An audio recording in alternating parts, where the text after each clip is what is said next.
everyone, and welcome to my channel. My name is Nicole. Today's video is Nurse Chronicles episode 2. Please, everybody, remember this is for entertainment purposes only. I can't say that enough. This is entertainment purposes only. This is not real life. This is not real residents. This video was actually supposed to go out yesterday.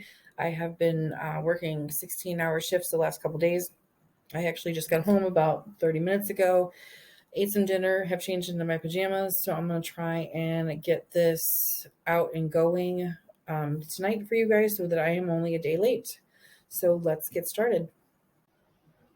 Okay, guys. So the first story is actually, I was still working in EMS as a paramedic, but I was in nursing school and, so I'm learning all the bits and, think I know a lot. No, I was never one of those people, but you learn more, so you have more in your arsenal. So it's like March, and so now I'm from the Midwest, so March is still very cold.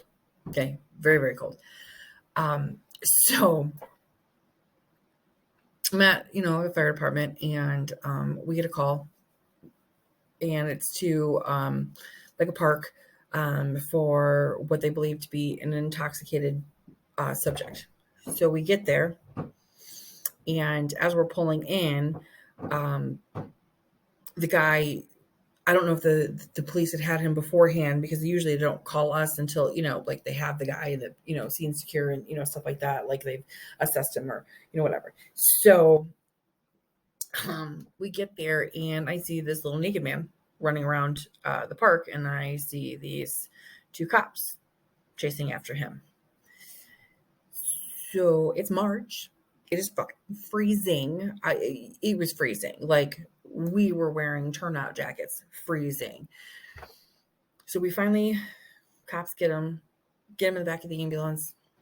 We get him wrapped up in blankets, get those space blankets on him, warming him up, making sure he's not hypothermic and, all that kind of stuff. And so we're trying to kind of, piece together what's going on, trying to figure this out. So I don't know if you guys know anything about the full moon, and if you're in healthcare, I know you know what I'm talking about. Our world revolves around the full moon. Okay. People are crazy during the full moon. People are crazy right before the full moon. So, the full moon's coming. Like most call-offs during the full moon, because nobody wants to deal with the crazies. Okay. Just crazies. EMS, nursing, CNAs, it doesn't matter what part of healthcare you are in. The full moon is crazy. Okay. It's a full moon the night this guy decides to run around the park naked when it's, March in the Midwest. It was probably 30 degrees. So cold. So we're trying to figure this out. So he says that he is half wolf, and it is the wolf moon, and he needs to go and howl at the moon. And we have interrupted his ritual to go and howl at the moon. So now, having been in an EMS for quite a long time, at this point, I'd been in EMS for 10 years before I decided to go into nursing. And I'm very familiar with the full moons. So I looked him straight in the face and I said, well, sir, that's going to be very hard to do, considering that January is the wolf moon. So if you were going to howl at the wolf moon, you missed it by 2 months, and was trying to explain to him that March was actually the worm moon. So maybe he should have done the worm instead. And he looked at me and he said, oh, sorry, had to pause, had to take a call from work. So anyway, so I'm explaining to him that January is the wolf moon, and that maybe he needed to, do the worm for the moon. And that was why he was having so many difficulties tonight. And he starts doing the worm on my cop. And now he has seatbelts on because, we're taking him to the hospital so he can get checked out and make sure he's okay. So he's literally just on the cot. And I told him that worms don't like to do it above ground. They like to do it underground. So once we got him warm enough that, he could find a nice place underground. I'm telling you, people are crazy. Crazy. Like crazy. This man was out in March in 30 degrees, howling at the damn moon because he was told he had to howl at the wolf moon. And then it wasn't even the wolf moon. Like, wasn't even the wolf moon. It wasn't even wolf moon. No. So, yeah. People are crazy during the full moon. Like, crazy. Like, drop a comment below if you know what I am talking about with the crazy people in the full moon. And you don't even have to be in healthcare to notice the differences. But I'm telling you, if you are in healthcare, there's two things that you know very well. You do not say the Q word. And if anybody says the Q word, everybody in the place that you are working at, like daggers, death eyes. If looks could kill, that person would be dead. And then everybody would resuscitate them because we know how to do that and kill them again with our eyes. You don't say the Q word, and you know exactly what people are talking about when they say the full moon. And people that are like, oh no, the full moon doesn't have any effects, don't work in healthcare. Have no idea. Do not work in healthcare. So that's my first story. Hope you enjoyed it. Now we're going to go to our second story. Okay, guys, second story. So I just moved here, and I was at a nursing home, and my unit manager actually was from where I was from. So I was like, oh, cool. So really nice, cool lady. So I have been in this situation as being the paramedic coming in and thinking nurses are dumb. Okay. And I learned, and some just don't put the effort in, which is why they seem dumb. And I really had to work with my nurses to not seem stupid when they talk to the paramedics. Okay. So when I was a paramedic and I would come in for a patient in respiratory distress. Patient is laying flat in his bed, wheezing from across the room, no O2. Okay. No O2. I get that you need a doctor's order for pretty much everything in a nursing home. Okay. But why is that patient laying flat? You can do that without a doctor's order to sit a resident up. Okay. So I understand how paramedics look at nurses. Okay. I vowed that I was not going to be that dumbass nurse that looked like a fucking moron to the paramedics. So I have a resident, really bad dementia. Okay. Like really, really bad dementia. Like she can't remember what she said 5 seconds ago. Well, she tells me she has chest pain. I don't get to tell her she doesn't, and I don't get to tell her that she does not. I do not get to tell her that. I just don't get to tell her anything. I guess is the best way to see it. We have to call 911 because they need to go. They need to have the blood work done. They need to have the echoes done, or the cardiologist look at them and clear them and things like that. Like that's not something I can do in a nursing home. I can order a stat EKG, but a stat EKG for me is they have up to 4 hours. So that is usually like me doing something, after the fact, or knowing like, hey, this person has chest pain, but they just got a pacemaker. Let's get an EKG and see how it's doing. Or they just got put on a new cardiac med and like they're completely stable or whatever.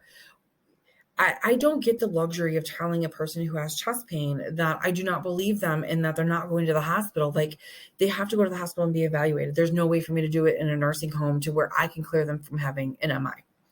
So the paramedic walks in, and the biggest bee I have ever met. So she comes in, and I was working in the dementia unit, the locked unit, like the really bad wanderers, like they weren't safe out in the general population because they would literally walk out the front door. So we have to let him in, and we have him in, and I'm with the patient, and she's a little sweaty, a little short of breath. So again, more cause for me to be concerned. So the paramedic comes in, and, I'm telling her what's going on, and I'm rattling off her vitals and telling her all about it. And I said, she's got really bad dementia. I said, but unfortunately, we can't clear chest pains, here. I'm like, she has to go to the hospital and make sure that, she is actually cleared of chest pain. And, she's like, well, I need to ask her a few questions. And I said, ma'am, she's not going to be able to answer your questions. I'm like, she doesn't even, remember what we said 5 minutes ago. And she looks at me and she goes, I'm not talking to you. I said, excuse me? And she was like, I said, I'm talking to her. And I said, and I explained to you that she's going to look at you like a deer in the headlights and not know what you're talking about. So she completely ignores me. And she goes up to the patient and she was like, ma'am, do you have chest pain? And she's like, yes. And then the lady in the EMS, she goes, but do you really have chest pain? I said, ma'am, I said, it's not for you to decide whether she really has chest pain or not. She has chest pain. She goes, and it has to be cleared. She goes, I said I wasn't talking to you. And I said, you can get the fuck out of my building and I will call somebody else. And she was like, you can't turn me away. And I said, yes, I can. So I got on the phone because this wasn't even 911. This was I called 911 for chest pain, and I got some private ambulance service. So I called 911 again, and I said, I don't know why you sent me a private ambulance company when I asked for 911. I said, she is arguing with me about taking a person with chest pain to the hospital. I said, I want 911 at my building right now. And I said, I want the police because I want her removed from my building. So everybody shows up or whatever, and I get a new, and she refuses to leave, and, all this other stuff. So the police come in and I tell the police what's going on. And then the fire department comes in and I tell them what's going on. I said, look, I don't get to argue with her. I don't get to tell her she doesn't have chest pain. I said, you guys need to take her to the ER and you need to have her checked. I said, because she's refusing to take her because she is questioning whether or not a dementia patient actually has chest pain. And, she's trying to get out of taking her. And I said, she has to go. I said, there's no not taking her. I'm like, you guys need to take her to the ER and she needs to be checked out. And, the paramedic was like, well, but does she have chest pain? I said, if you ask her if she has chest pain, she says yes. Then this one says, well, but do you really have chest pain, ma'am? It's not for her to decide what this lady's chest pain is. I said, she needs to go and be evaluated, and you need to take her to the hospital and have her evaluated. And the one guy was like, oh, well, she can take her. And I said, no, I already told her to get the fuck out of my building. And I said, and I want the police to be taking her out of my building because she is abusing my resident. And they were like, whoa, what are you talking about? I said, to sit there and delay care for my resident because she doesn't believe she has chest pain is abuse. I said, get her out of my building now and take her to the ER. And at this point, there was much more like bits and pieces of this lady talking and the way she talked to me, but that's literally like the gist of it. And I have a CNA who's literally standing next to me, and she's like, Nicole, she's like, shh. And I'm like, no, I'm not going to be quiet. My job is to advocate for these guys. And if everybody else wants to cowtail to it, I'm like, it's bullshit. I'm like, she needs to go to the ER and be taken care of. It is not for anybody to decide other than a doctor who's going to run tests on whether or not her chest pain is real. And then come to find out, guess what? The lady was having chest pain, and she was having, well, not an MI. She was not having a heart attack, but she was having some angina. And here, these people want to be arguing. You, especially with a dementia patient, they don't communicate the same way. And for that lady to sit there and tell me she had chest pain, no.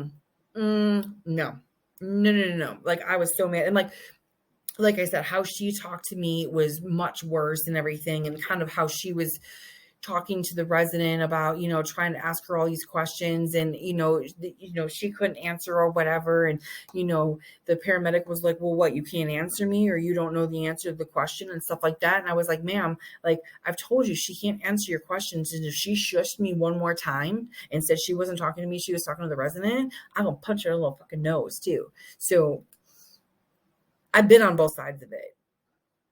And then, so like the one guy's there or whatever. And so he's going on about how she can still transport. And I said, I told you no. I said, because I don't know what she's going to say in the back of the ambulance to this poor resident who is already terrified because she's getting a 3rd degree by somebody she does not know, when I told her that she had dementia and I would answer the questions because she doesn't even know her own medical history or anything like that. And I said, and it's not appropriate. And I said, I've been in your shoes before. I said, I was on the other side. I said, I know you think nurses are stupid. Well, let me tell you something. I'm not stupid, and I've been on that side. And I said, you will notice that she is not up walking around. You will notice that I gave you a full set of vitals. You will notice that I did not give you some bullshit meds and report and all that other kind of stuff. I'm like, I didn't tell you that she has a Colace daily, because guess what? That's not important to her chest pain. I said, I gave you her cardiac meds, her hypertensive meds, her this, her this, her this. I said, we didn't get into, like, if she had abdominal pain, it would have been Colace. It would have been when the last time she pooped was. Does she have her appendix? Shit like that. I'm like, I'm not dumb. I said, so don't treat me like some dumb person that, just walked in off the street. So, obviously they ended up taking her or whatever. And it was the fire department that took her and not the private ambulance company. And, I was just so mad. So then I call my boss and I tell her, and I said, well, if you get any complaints, from the fire department or the private ambulance company, I'm like, I did it. And so she asked me, and so I told her, and she was like, good for you. She goes, now can you teach my other nurses not to sound like a bunch of fucking morons when they talk to the paramedics? I said, sure. So, and it was something that I did work on with the other nurses, because like, as a paramedic, I would come in and they'd be like, oh yeah, so they had a Colace today and they had a Senna and they take this. What am I here for, lady? Oh, well, she's having trouble breathing. What the fuck does a Colace have to do with how she's breathing? It doesn't. A Colace has nothing to do with this lady's breathing. Is she on inhalers? What are her lung sounds like? Does she have neb treatments? Does she have a history of COPD? Blah, blah, blah, blah, blah. Like, focused, to the point. Like, I can read the other shit in the back of the ambulance while I'm transporting. I don't need stuff like that. So that's kind of how I explained it to the nurses, like, to the point about why you are calling. If it is about abdominal pain, yeah, they want to know if they are on meds like that. They want to know if they are on Colace. They want to know if they're taking milk of mag. They want to know when the last time they pooped was. They want to know whether or not they have their appendix. Otherwise, they don't care. Like, they can read that in the back of the ambulance. So yeah, I was seriously ready to punch this lady in the face. Like, I was like, you do not get to talk to my resident that way. And I'm sure she did not mean it to be as shitty as it was, but she was shitty because she had to do her job. I've noticed that a lot in the state that I am in. Anyway, that is story number 2. So I have some better ones that I'm working on that I just didn't have time to finish this week because it's been the week from hell. So anyway, I hope these 2 were entertaining enough for you this week, and I will see you later. All right, guys, that is it for today. I actually had been planning on some better stories, but it has been a long week and I'm extremely tired. So hopefully you still like these stories. And I do have better stories. I'm still kind of finishing them up a little bit, which I had intended on doing this week. These were just some that I'd already had. I mean, I think they're funny stories, and my channel, so I think they're funny. They get posted. Just kidding. But anyway, let me know what you guys think, and I will be back in 2 weeks with Nurse Chronicles. Next week is Grandma Chronicles, and I will oh yeah, we're potty training, so this is fun. I got some stories for you, plus lots of things going on. So I will see you guys in 2 weeks for Nurse Chronicles. Next week, Grandma Chronicles, and let me know if you guys have got I don't know, some kind of subject, some kind of topic or whatever. I do have a funny story I'm putting on wraps, which I had been hoping to have done and get to you guys, but I will see you guys soon, and hopefully you guys like the video. I am really tired and I am going to go to bed. So I will see you guys later.